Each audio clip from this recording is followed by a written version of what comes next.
Olá, estamos iniciando mais um programa Conversações. O tema de hoje é o sofrimento no mundo do trabalho. Eu estou com o professor Seiji Uchida, que é doutor em psicologia pela USP e também é psicanalista.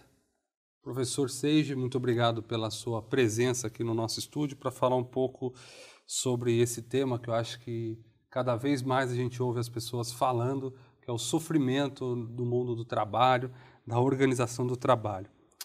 O trabalho, ele necessariamente gera o sofrimento, ele é a causa de sofrimento?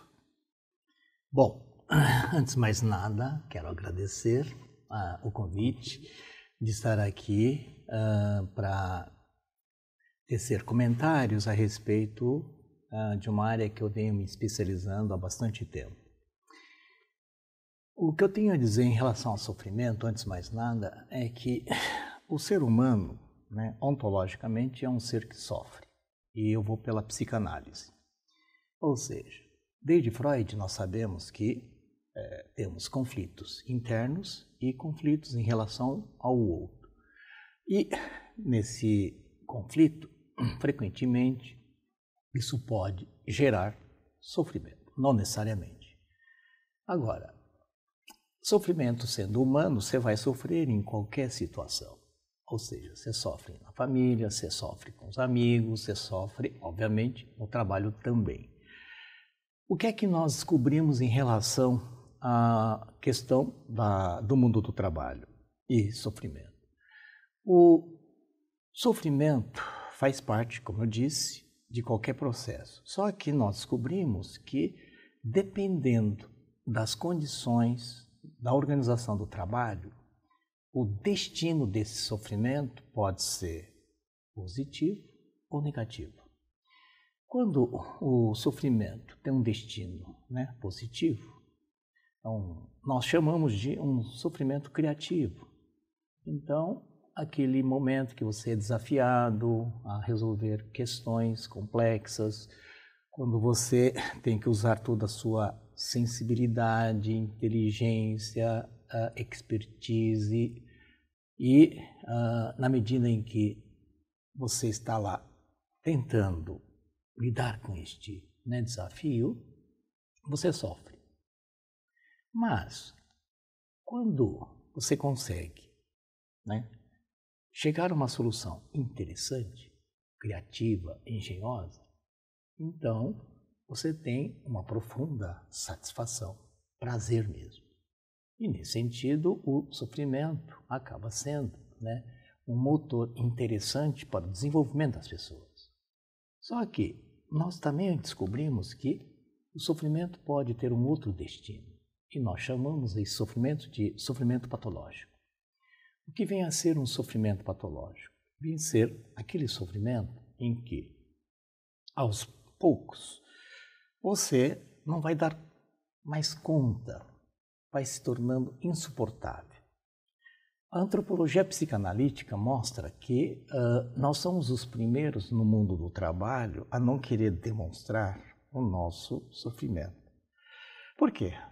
Eu trabalho na GV há muitos anos e o mundo executivo, frequentemente, exige um perfil de super-homem.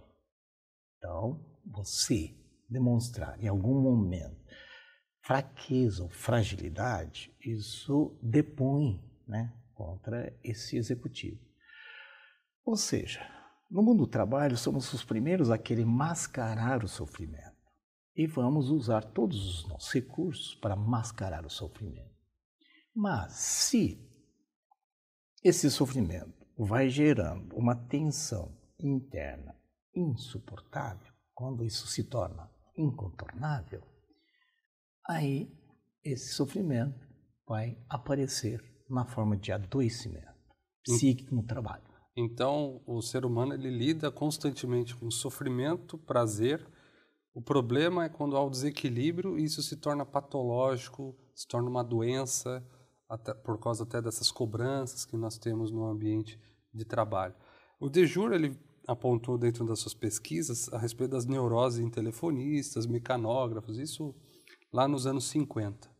Hoje a gente pode dizer que existem profissões que levam a uma maior incidência do sofrimento patológico. como você mesmo falou aqui, dos executivos? Existem outras profissões que levam para essa patologia ou isso está hoje generalizado? Essa é uma pergunta muito importante, viu, Tiago? Primeiro, você não pode falar de doenças profissionais.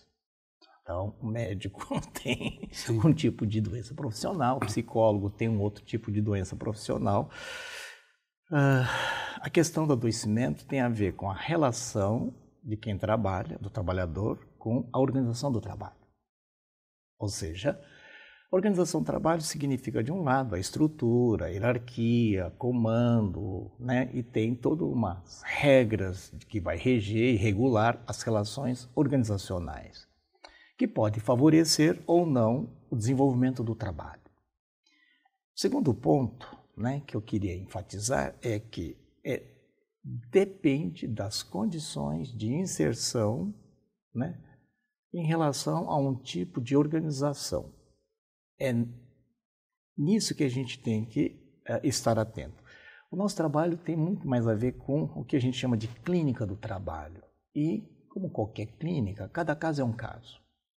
Às vezes você está numa empresa com departamentos distintos e você vai encontrar problemáticas distintas, apesar de aparentemente ser de uma única empresa. Por quê? Porque cada situação pode estar gerando problemas específicos e depende das relações organizacionais, ao mesmo tempo das relações de gestão, por exemplo, né? Quando você pensa na gestão, isso eu ensinei muitos anos na GV, né? A gestão de pessoa, né, pode gerar situações, né, de desenvolvimento saudável ou, né, pode gerar, né, situações de adoecimento. Uma coisa que é importante desde já colocar, né, é que quando você pensa, por exemplo, em saúde física, né, é uma questão tua, pessoal. Por exemplo, você fazer uma boa dieta, garantir seu sono, fazer exercício, caminhadas e assim por diante. E com isso você, né, tem uma responsabilidade sobre si mesmo de se manter fisicamente saudável. O problema da questão da saúde mental é que é uma construção psicossocial. É na relação com o outro que você vai construir. Isso significa que se você tem uma equipe que está adoecendo, isso eu já vi várias vezes, né, nos meus, né, trabalhos, pode ter certeza que, né, o gestor também está adoecendo, porque é na relação que essas coisas acontecem. Então não existe essa de o gestor está saudável, a equipe inteira está adoecendo. Pelo contrário. Quando você, né, percebe que uma equipe está adoecendo, é porque esse gestor também está adoecendo e adoecendo a própria equipe. Então, quando se pensa em termos de, né, saúde mental no trabalho, é uma construção, repito, uma construção psicossocial. Então, não existe uma doença em si. E por isso a gente tem que pensar sempre dentro de cada especificidade, de cada relação com uma certa organização. Eu tenho N pesquisas feitas com minha equipe, né? Seja na área pública ou não seja na área, né, de empresas, onde a gente foi verificando como é fundamental a gente estar atento a isso. Eu faço até essa pergunta porque dentro do estado de São Paulo, o índice de licenças por questões psiquiátricas tem crescido muito. Já ultrapassou o que eram, eu não sei o nome, mas que eram tipo de doenças físicas, né, de esforço repetitivos, né? E hoje o psiquiátrico é um dos principais motivos de afastamento. E algumas categorias profissionais são, vamos dizer assim, as mais volumosas, não só em números absolutos, mas percentuais também, como é o professor, como é na área da administração penitenciária e na área da saúde. Né? E aí eu me pergunto a respeito da situação própria do trabalho. Uma pessoa que lida com a morte todo dia, num hospital, isso é algo que, por mais que ela tenha resistências, que ela conviva com isso, é algo que vai desgastando o seu psicológico, né? Alguém que está trabalhando dentro de uma penitenciária tem uma situação de trabalho bastante, vamos dizer assim, diferenciada, né? Está lidando com pessoas privadas de liberdade, assim como os policiais que lidam com morte, com apreensão, com risco. Então, todos esses fatores, elas não podem propiciar cada vez mais um tipo de adoecimento, ou isso... É como eu disse, né? Eu, por exemplo, fiz muitas pesquisas na área, né, de instituições públicas. Né? Por exemplo, em termos de categoria, enfermeiras, né, e auxiliares de enfermagem.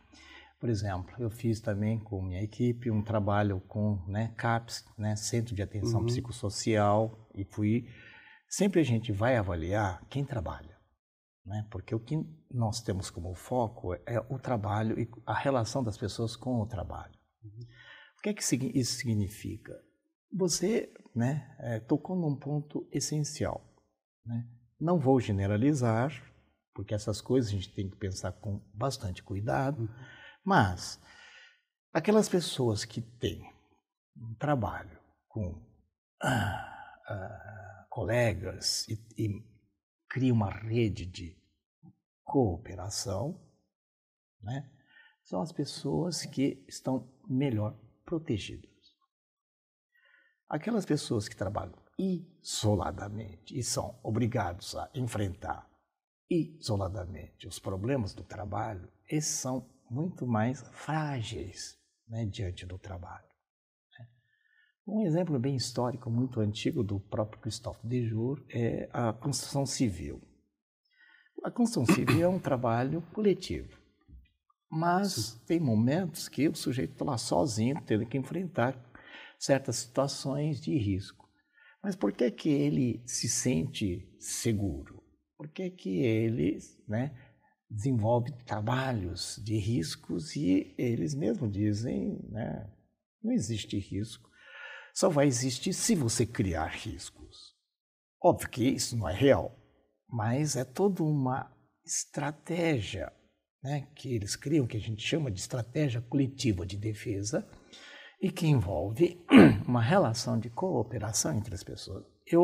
Você falou, né, do soldado PM, que eu fiz uma pesquisa longuíssima, e uma coisa que é fundamental, e eles, né, inclusive a seleção que eles fazem na prática entre eles posso contar com esse companheiro ou não? Aquele que dá amarelada, né, uma expressão do meu tempo, esses são, assim, automaticamente excluídos do grupo, né?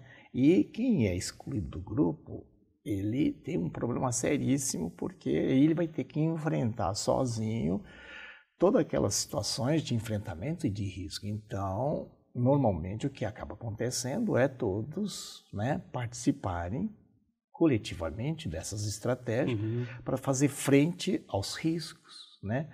E esse suporte, né, afetivo, né, da cooperação é fundamental. E a gente está falando sobre esse suporte coletivo. Existe o suporte também organizacional por parte do gestor? Porque você até citou que o gestor ele adoece com a equipe e adoece a equipe. Até um bom indicador, então, da qualidade da gestão estaria no índice de adoecimento dessa equipe. Como que fica esse papel do responsável por pessoas dentro de uma equipe? Uma responsabilidade grande, né, até pela questão psíquica. Vai variar muito, como disse, como clínico do trabalho, sempre vou pensar a especificidade de cada organização do trabalho. Tem empresas cuja lógica e a estrutura organizacional, né, coloca toda a responsabilidade no indivíduo e ele que se vire. Ele que se vire. Numa estrutura como essa, e o exemplo que eu tenho, que é o mais gritante, são os bancos de investimento, né? Lá a estrutura é enxuta, a hierarquia é enxuta, e cada um vai ter que se responsabilizar por aquilo que desenvolve. Tive, numa das aulas de MBA, uma moça que trabalhava no RH de um desses bancos e me perguntava o que ela poderia fazer. Eu falei, infelizmente, pouca coisa, por causa da própria lógica da organização, por causa do tipo de trabalho e da gestão. A pesquisa mais interessante e profunda, longitudinal, de quase 10 anos, foi feita por uma professora chamada Alexandra Michel. Ela é professora da Universidade do Sul da Califórnia e ela foi notando o que vai acontecendo com aquelas pessoas que vão crescendo, desde o momento que entrou, 10 anos depois. E aí ela percebe, divide em 3 períodos. No primeiro período, há uma evasão enorme por adoecimento frequente. Os que ficam vão ter que se virar de qualquer jeito. E há uma nova evasão no 6º ano. Daí para frente, o que se observa é que alguns vão cuidar de si e outros vão adoecer de vez. Um exemplo bem simples de um caso que eu acompanhei numa discussão em MBA, um gerente de RH estava recrutando um desses diretores. O cara tinha 35 anos. Aparência externa, você, jovem, bem, de vida, boa aparência, e ninguém diria que ele seria alguém que teria problema. Aí fez a negociação, não sei o que, chegou na hora da fechar o pacote, você sabe que executivo, principalmente em nível de diretoria. Aí ele meio que riu e falou, não sei se vocês vão bancar o meu seguro-saúde. Aí ele falou, por quê? Porque eu tenho muitos problemas. E aí quando ele trouxe alguns exemplos dos problemas que ele tinha, eram problemas inclusive graves de saúde. Ou seja, esse é um exemplo do que pode acontecer com um sujeito que trabalha em banco de investimento. Óbvio que não estou generalizando, mas estou falando de uma lógica organizacional onde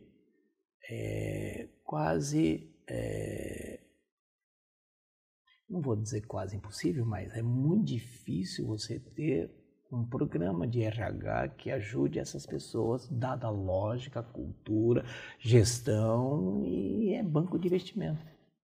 É muito individualizado, né? A pessoa carrega muito. E aquilo peso que eu falei, é cada um por si, não existe cooperação, não existe nenhuma lógica de ajuda mútua, etc, etc. E aí a pessoa fica sozinha diante do problema. E vou, só para reforçar esse ponto, me desculpe, um dos maiores problemas de adoecimento é o isolamento. Quanto mais isolada a pessoa fica, mais frágil ela fica. E esse isolamento faz com que a pessoa se sinta inútil.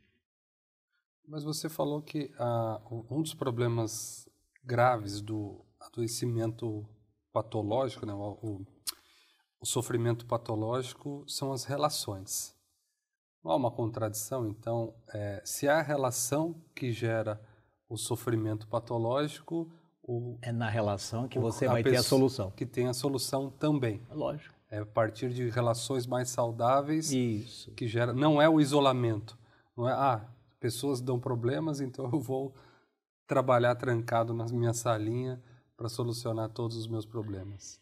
Esse é o problema seríssimo. Por exemplo, se você, Tiago, desenvolve um trabalho, você faz um bom trabalho, mas ninguém reconhece o seu trabalho. É como se o seu trabalho não existisse. E se o seu trabalho não existe, na prática você deixa de existir. Você vira um anônimo. a organização pode também te isolar, esse é o problema. Uhum.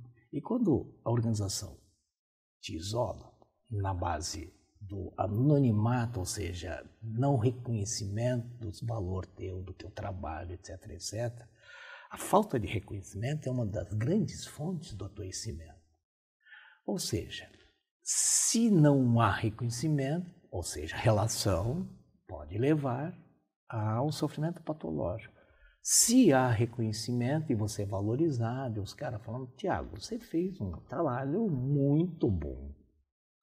E você, né, cresce, você amadurece. Você tem razão.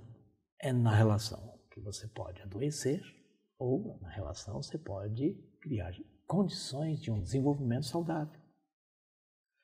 E você falou sobre um banco de investimento e falou também que fez muitas pesquisas, inclusive em órgãos públicos. Sim. Como que você vê esse sofrimento nos órgãos públicos hoje? Pois é, essa é uma boa pergunta. Afinal de contas, a gente está falando para servidores, muitos vão se reconhecer, com algumas dores físicas, outros vão falar que estão felizes. Então, você mesmo disse, eu fui convidado para dar uma palestra, né, num congresso para o pessoal de RH. E, infelizmente, como deram pouco tempo, eu não consegui completar o meu raciocínio. Obviamente que eu não vou desenvolver a metade inicial, está lá no YouTube, pode ver. Então, e agora vê o final, a conclusão. A parte que eu não falei. Um dos grandes problemas, né, que eu apontei lá foi que surgiu, né, um novo paradigma da relação de produção e consumo, né, no universo industrial, toyotismo. E depois isso foi migrando para o setor de serviço. E gerou muitos problemas seríssimos, né? Por exemplo, o banco. O banco é uma área que eu acompanho bastante, né? E certos conceitos que você produz lá no setor industrial que faz sentido, passa a não fazer sentido quando você aplica pura e simplesmente numa outra área que é serviço. Agora, quando isso que já é problemático na área de serviço vai para o serviço público, aí é muito problemático. Por exemplo, você sabe melhor do que ninguém que o servidor ele passa por concurso. Então, diferentemente de empresas, né, o processo de seleção é de outra ordem, né? Se você passa no, né, concurso e frequentemente aquele período probatório, a maioria, né, passa, a não ser que você realmente destoe demais, a grande maioria passa pelo período probatório e daí para frente, né, o sujeito começa a trabalhar. Muitos dos problemas começam no edital em relação ao que o sujeito vai desenvolver como trabalho, e esse edital faz com que muitos tenham a ilusão de que se for para uma certa área, dali ele pode migrar e fazer, e frequentemente isso pode não acontecer. Ou seja, o serviço público tem que repensar desde o processo, né, de seleção, edital, tem toda uma especificidade, né, do setor público que deve ser respeitado, com certeza. Não se destrói qualquer coisa só porque é a modernidade ou pós-modernidade. Tem muitas coisas que precisam ser respeitadas da gestão pública, com certeza. Agora, tem que se repensar alguns processos.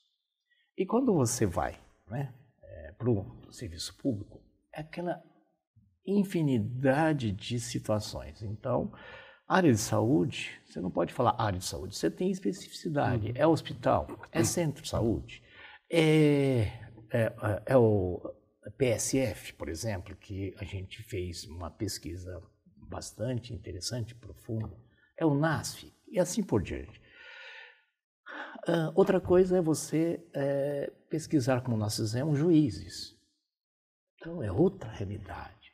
Nós vamos agora começar um trabalho para pesquisar professores. Estamos sendo, né, contactados, né? Amigo meu, ele é presidente, né, do Sindicato dos Professores, e estamos para iniciar um trabalho, e é uma especificidade do trabalho do professor. Ou seja, não podemos falar serviço público em geral, primeiro isso.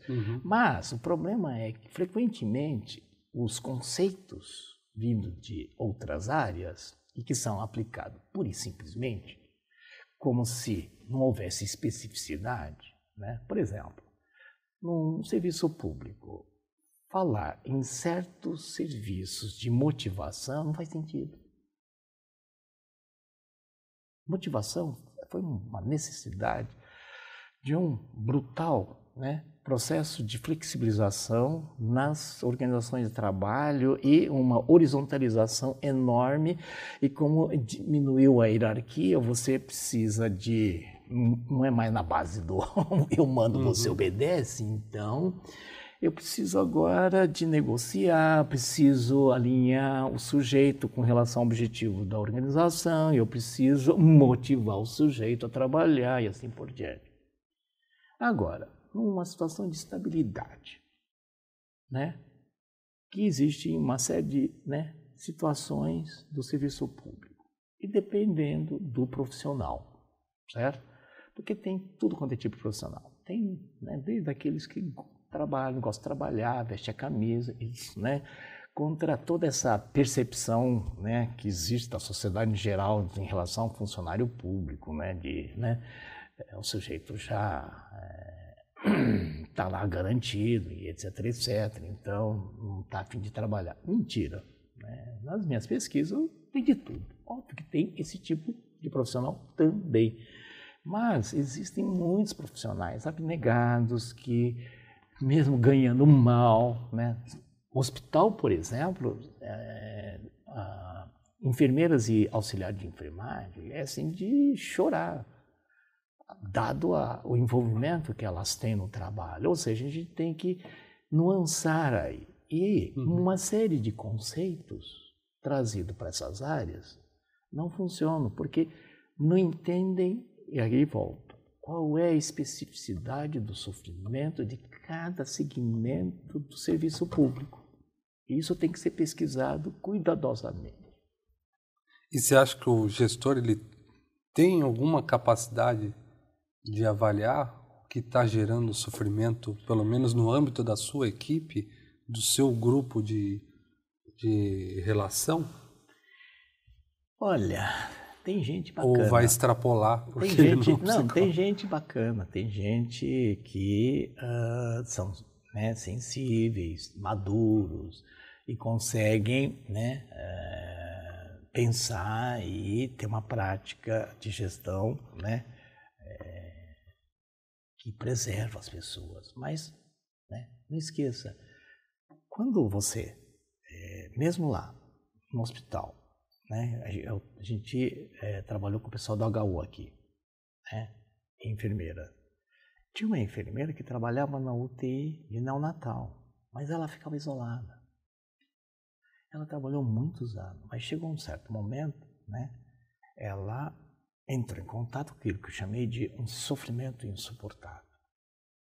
E por falta de uma rede maior, ela mesma se queixou, né, de proteção, cooperação, e ela ficou sozinha lá, enfrentando os fantasmas, né, da morte. Não é qualquer morte, bebês. É uma coisa dolorosa.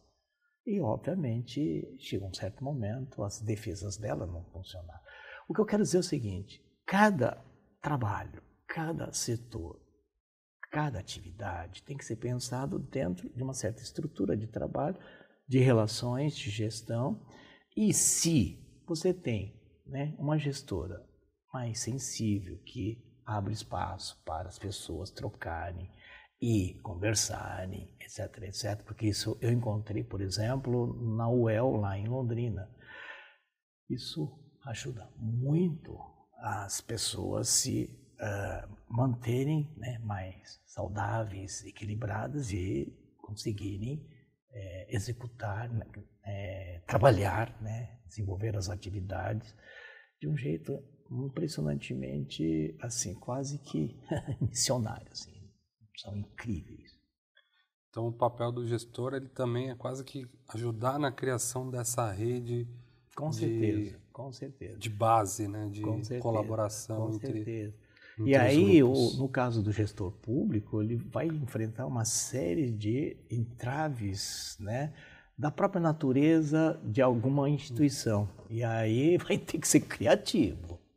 Vai ter E até para mostrar que criar a rede não é criar uma rede contra a organização, Não, mas não, é pelo criar uma contrário. rede de Para melhor proteção para que trabalhar. a organização possa de fato crescer e avançar, né? Isso é legal quando você encontra, por exemplo, nós fizemos um trabalho no Centro de Saúde aqui do Butantã, ligado à Faculdade de Medicina, e tem toda uma hierarquia entre médicos, terapeutas e um corpo que seria chamado de auxiliares. O que a gente percebeu é que o trabalho do dia a dia real, quem mantinha esse equilíbrio da organização era esse grupo. Uhum. E os próprios profissionais, né, terapeutas, médicos, não tinham ideia, né, consciência da importância desse grupo que mantinha o serviço funcionando, e era todo um trabalho de cooperação que, como você bem disse, era para o bem do atendimento da população. Esse grupo agilizava as coisas de um tal jeito e que isso impactava na qualidade, né, do atendimento. E isso não era visto nem reconhecido. Foi só através da nossa pesquisa que isso pôde vir à tona.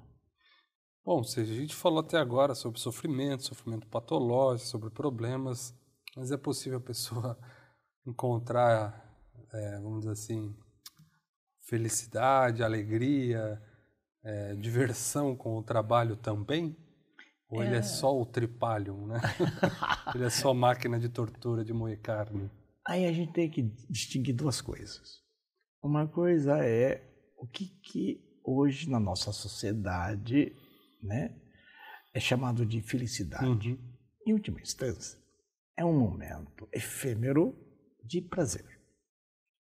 E a lógica atual, né, é uma lógica da descartabilidade, da volatilidade. Então, você precisa continuamente repor, né, esse estado efêmero, né, de prazer. E isso vai ser chamado de felicidade.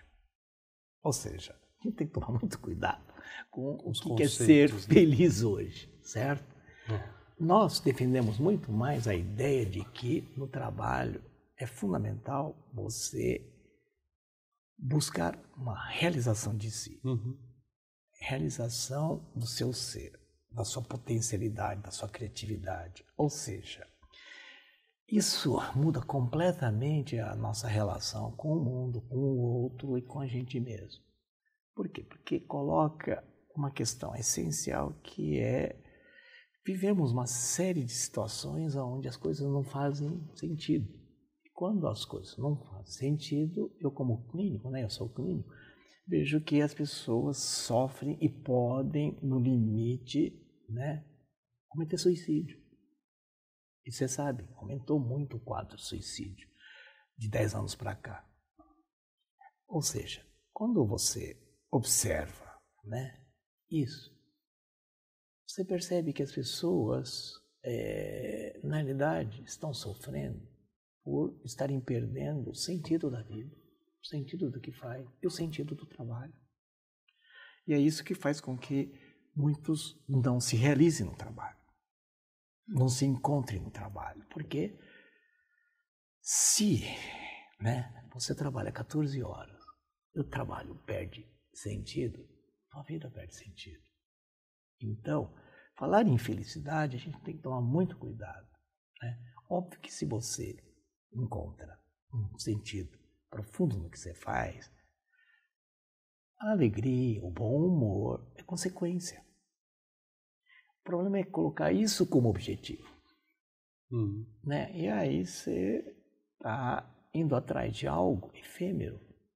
Até porque muitas vezes o sentido hoje do trabalho, vamos dizer assim, o sentido objetivo é a sua sobrevivência, né? Então, se é apenas a sobrevivência, você se alimentou, volta a sofrer até você se alimentar novamente, conseguir. Diferentemente de quando você aborda o sentido a partir da perspectiva do propósito ou da sua potência de ser. Né? O que você pode fazer, o que você pode construir e ser um espaço de construção que atinge o social, sim, né? Atinge o maior. Sim, sim. E, convenhamos, espero que o maior nos facilite a vida. Sim, lógico. Ninguém pode sofrer também só de sonhos, né? Ninguém vive disso. Lógico. Né? Então, tem Aristóteles fala, né, do equilíbrio, tem que ter o equilíbrio. A virtude está... Um autor que eu gosto muito, Viktor Frankl, que iniciou toda uma terapia, né?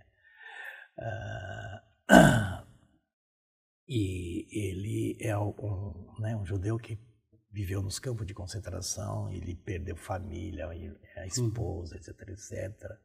E mesmo lá, na situação a mais precária possível, ele conseguiu, né, encontrar um sentido. E ele diz, se eu encontro um sentido, isso me dá esperança. E esperança é fundamental para a gente continuar vivendo. Seguir o horizonte, né? Isso. Bom, ou seja, o nosso tempo acabou, infelizmente, o papo estava bom, o tema é interessante, tenho certeza que a gente vai ter muito retorno a respeito disso, pessoas querendo que a gente volte nessa conversa, assim como já teve a sua participação no Congresso. Queria agradecer e deixar um minutinho aí para você fazer o fechamento com o que você achar que é de importante para o servidor que ouve, né? E que às vezes sente que está nesse processo de adoecimento dentro do seu ambiente de trabalho. Eu, nas minhas andanças, né, eu teria só a reforçar isso.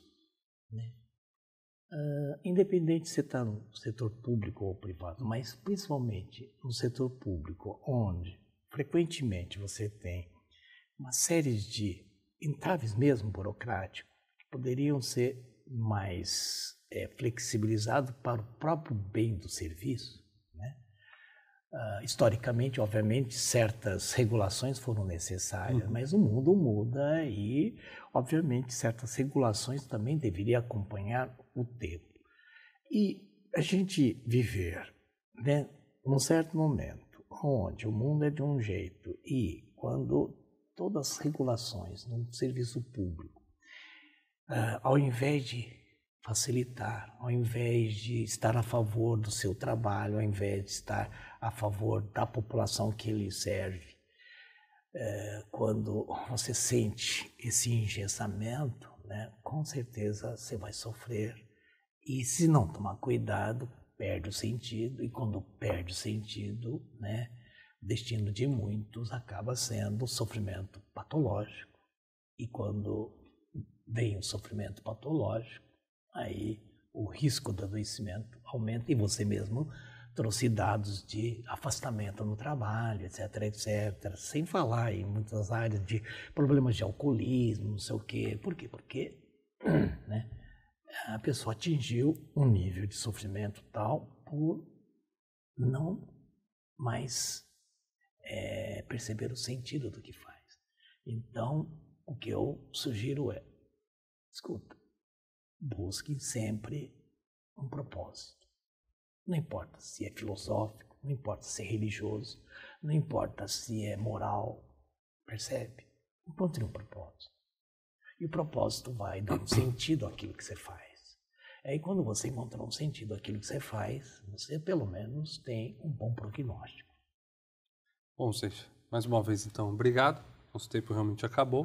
E eu que agradeço pelo convite, viu, Tiago? E agradeço você também que nos acompanhou em mais um programa Conversações, e até o próximo.